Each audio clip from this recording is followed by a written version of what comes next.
Bonjour, Ludovic Leclerc, votre analyste pour budgetinvestor.be. Voici la mise à jour en vidéo de mon avis concernant l'euro-dollar. Alors, l'euro-dollar, eh bien, cette semaine, c'est vraiment une semaine de yo-yo, comme on a vu dans les briefings du matin.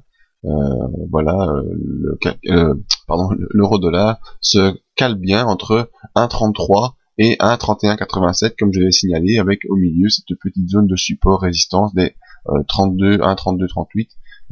Eh bien, la semaine est parti en latéralisation toute gentille. Ensuite, mercredi, on a eu un doji en haut de vague, signe d'hésitation, grosse hésitation avec les discours des banquiers centraux, que ce soit au niveau de la Fed ou de la Banque Centrale Européenne. Et conséquence de la discours de la Banque Centrale Européenne, eh bien, une grosse séance de baisse immédiatement, ou en tout cas quasiment immédiatement rattrapée le lendemain par cette séance de hausse, ce qui nous donne une clôture proche des 1,33 à 1,3284 et qui confirme le support également des 1,3187.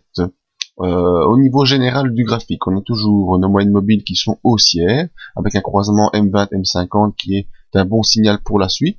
On a malgré tout une fermeture des bandes de Bollinger, comme vous le voyez, la bande de Bollinger supérieure se ferme et la bande de Bollinger inférieure vient plein pot pour venir au plus proche du cours. Pourquoi? Parce qu'on a vraiment une perte de volatilité, depuis plus d'une semaine.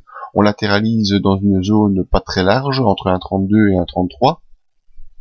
Donc ces conséquences font cette perte de volatilité et on latéralise gentiment. Voyons nos indicateurs si on peut en apprendre un peu plus.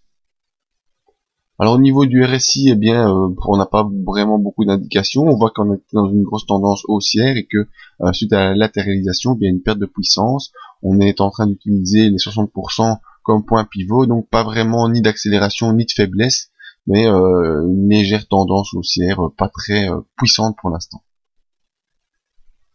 Le MACD, eh bien, on voit que le MACD est toujours haussier, toujours au-dessus de son signal, malgré cet accroc ici, suite à la baisse de jeudi. On est toujours bel et bien au-dessus du signal et haussier, donc pas trop de soucis pour l'instant sur le MACD. Donc à attendre pour la semaine prochaine, eh bien, toujours ce support des 1,3187, donc aux alentours des 1,32 qui est efficace, avec la M20 qui verra un petit peu pousser, et il faudrait qu'on puisse franchir les 1,33 en clôture la semaine prochaine pour rejoindre gentiment les 1,3396, donc quasiment les 1,34, qui est l'objectif haussier de cette impulsion. Si on arrive à poursuivre, eh bien on pourra viser ensuite les 1,3521 et 1,3615, mais enfin ces objectifs sont encore un peu loin pour l'instant. Courant de la semaine prochaine, d'abord essayer de viser les 1,34 et mon sentiment est que on pourrait bien y aller avec les actions des moyennes mobiles. Donc voilà, c'était simplement mon avis sur l'euro-dollar.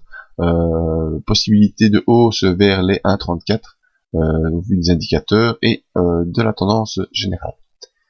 Vous pouvez nous rejoindre sur le site pour les autres avis gratuits sur les différents actifs, le briefing tous les matins pour le suivi de ces analyses et la zone abonnée qui est en promo pour l'instant du 15 juillet au 15 août qui vous donne des accès à des alertes graphiques pour faire quelques plus-values à votre bon choix. Voilà, à bientôt pour de nouvelles vidéos.